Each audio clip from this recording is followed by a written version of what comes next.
ఈరోజు నుంచి మనం కొన్ని నీతి కథలు చెప్పుకుందాం. ఇది మీకు ఇప్పటివరకు నేను అడగలేదు. నచ్చితే లైక్ చేయండి, షేర్ చేయండి.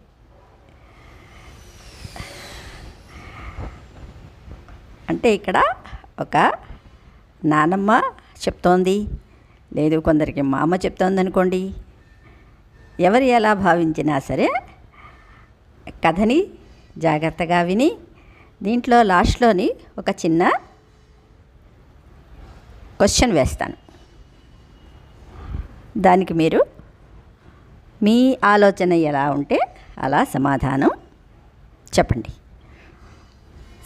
శ్రీకృష్ణ పరబ్రహ్మణే నమః. మంత్రపు మామిడి చెట్టు, వేమూరి వెంకటేశ్వరరావు గారు రచించినది. సరే, ఇక్కడ అనగా అనగా అని అంటాం కదా మన కథల్ని. ఇక్కడ ఈ అనగా అనగా అని ఎందుకు అనాలి, ఇది ఎంతమందికి తెలుసో నాకు తెలీదు. అంటే అందరూ అనగా అనగా అన్నమాట. అందరూ చెప్పగా చెప్పగా చెప్పగా చెప్పగా మనకి ఇప్పటివరకు కూడా ఈ కథలు వస్తున్నాయి కదా. అందుకని అనగననగా అనగా అనగా ఒక ఊరు, అంటే ఒక ఊరు బయట ఒక పూరి గుడిసెలో ఒక ముసలమ్మ ఉండేది. మనిషి ఎప్పుడూ దుమదుమలాడుతూ దుఃఖపడుతూ ఉండేది. అందుకనే ఆమెకు దుఃఖమ్మ అన్న పేరు వచ్చిందని ఆ ఊళ్ళో ఒక పుకారు ఉంది. దుఃఖమ్మ మందరగత్తె అని, అందుకనే ఆమెని ఊరి బయటకు ప్రజలు తరిమేసేరని మరొక వదంతి కూడా ఉంది. ఇందుమూలంగా దుఃఖమ్మకి మంత్రాల ముసలమ్మ అనే మరో పేరు కూడా ఉంది. మంత్రాల ముసలమ్మ గుడిసె వాకిట్లో ఒక గున్న మామిడి చెట్టు ఉంది. అదేమి ఆశ్చర్యమో కానీ ఆ చెట్టు ఏడాది పొడుగునా కాయలు కాసేది. ముసలమ్మ మంత్రమహిమ వల్లనే మామిడి చెట్టు ఏడాది పొడుగునా కాయలు కాస్తున్నదని అంతా అనుకునేవారు. ఆ గున్న మామిడి చెట్టు నుండి వేలాడుతున్న మామిడికాయలను చూసుకుని ముసలమ్మ మురిసిపోతూ ఉండేది.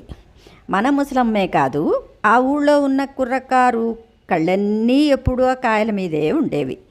కనుమరుగైతే చాలు కుర్రాళ్ళు చెట్టెక్కి కాయలు కోసేసుకుని పరిగెత్తుకుని పారిపోయేవారు.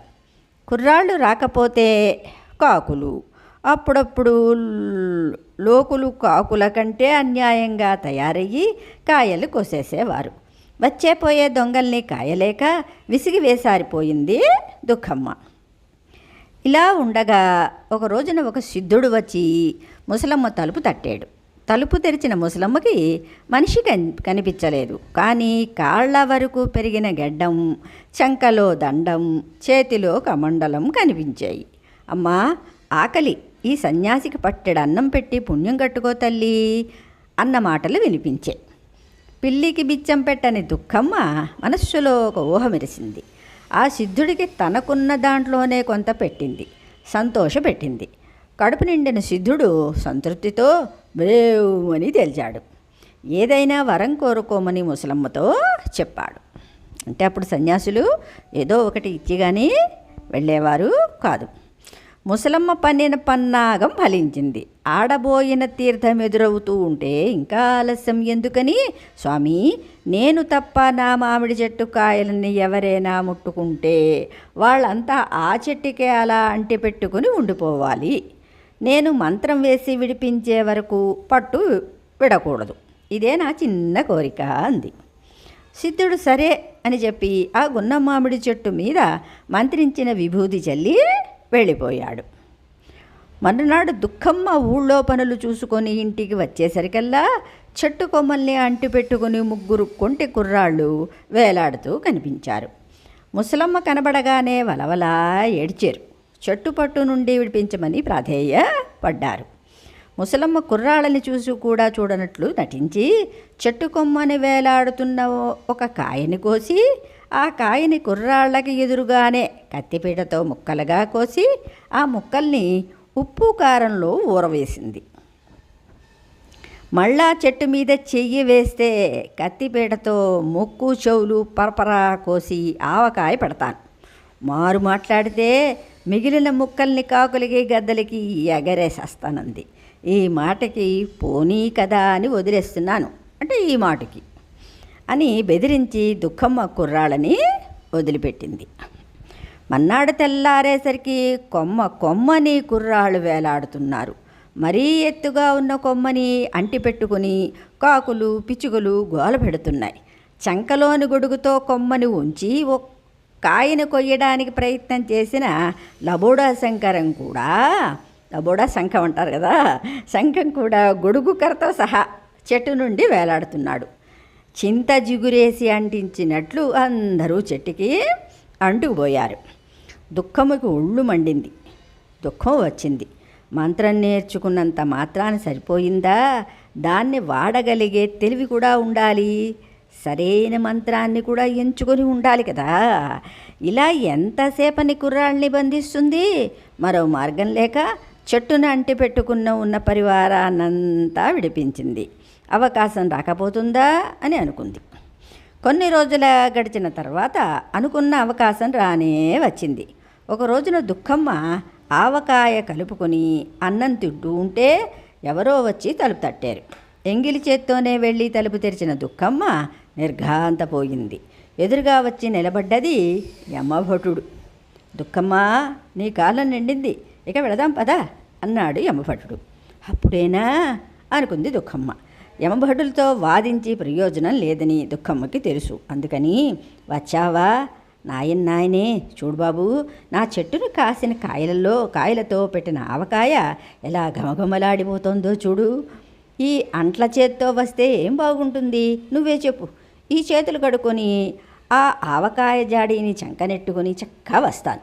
ఈలోగా నువ్వు ఆ చెట్టుని కాసిన పండు ఒకటి కోసుకొని తింటూ ఉండు బాబు, ఇప్పుడే వచ్చేస్తా అని చెప్పింది దుఃఖమ్మ. పోనీలే, అందాక ఒక మామిడి పండు కోసుకొని తినంత మాత్రాన ఒరిగిపోయే నష్టం ఏముంటుందిలే అని నచ్చ చెప్పుకుని దోరగా పండిన కాయని ఎంచుకుని చెట్టు కొమ్మని వంచి కోయిపోయాడు. ఇంకేముంది, యమభటుడు కాస్త చెట్టు కొమ్మకి అంటుకుపోయి వేలాడడం మొదలుపెట్టాడు.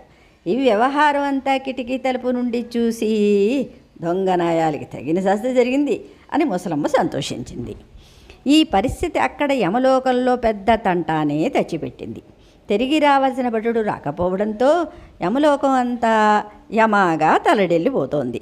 భటుడు పోతే పోయాడని ఊరుకుందికి వీలా, ఆ భటుడి కోటాకి సరిపడా చావవలసిన వాళ్ళు చావకుండా భూమి మీద ఉండిపోయారు.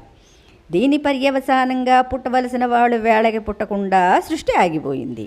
ఇంకా ఆలస్యం చేస్తే పరిస్థితి విషమిస్తుందని యమధర్మరాజే స్వయంగా బయలుదేరి వచ్చి ముసలమ్మ తలుపు తట్టాడు. రా నాయనా, వచ్చావా? నీకోసమే ఎదురు చూస్తున్నాను. ఈ దున్నపోతని అలా ఆ మామిడి చెట్టుకి కట్టి ఇంత గడ్డేసి వచ్చి ఇక్కడ పీటేసి కూర్చున్నావంటే నీకు కూడా ఇంత పప్పు అన్నం పెట్టి ఇంత గడ్డ పెరుగు వేస్తాను, కడుపులో చల్లగా ఉంటుందంది. ముసలమ్మ, నీ నాటకం గట్టిపెట్టి వెంటనే నా వెంటరా గర్జించాడు యముడు. తన తప్పులు యమధర్మరాజు దగ్గర ఉడకవని గ్రహించి దుఃఖమ్మ ఆవకాయ జాడీని చంకను పెట్టుకుని పద బాబు పద అని బయలుదేరింది. తనొచ్చిన పని ఇంత సునాయాసంగా అయిపోతుందని యమధర్మరాజు కల్లో కూడా అనుకోలేదు. ఎనుబోతు మీద ఎక్కి ధర్మలోకానికి బయలుదేరాడు. వెనకాతలే దుఃఖమ్మ. స్వామి, నా సంగతి మర్చిపోయారా అని చెట్టు నుండి వేలాడుతున్న యమభటుడు వెనక నుండి మొరబెట్టుకున్నాడు. ఒకడు ఉన్నాడు కదా అక్కడ. యమధర్మరాజుకి విడుపు మంత్రం తెలీదు. అందుకని వెనక్కి తిరిగి, దుఃఖమ్మ, నీ రోజులు ఇంకా అయిపోయాయి కదా, ఇంకా ఆ భటుడిని విడిపించేయి అని ఒక హుకుం జారీ చేశాడు. నువ్వు నన్ను విడిపిస్తేనే నీ భటుడిని నేను విడిపిస్తాను అని బేరం పెట్టింది దుఃఖమ్మ. యమధర్మరాజుకి గొంతులో పచ్చి వెలక్కాయ పడ్డంత పనైంది. ఒక్క నిమిషం ఆలోచించి, దుఃఖమ్మ, చెవికి శిథిలం అయిపోతున్న నీ శరీరంలోనికి మళ్ళా నీ ప్రాణాలని జొప్పించి ఏం ప్రయోజనం?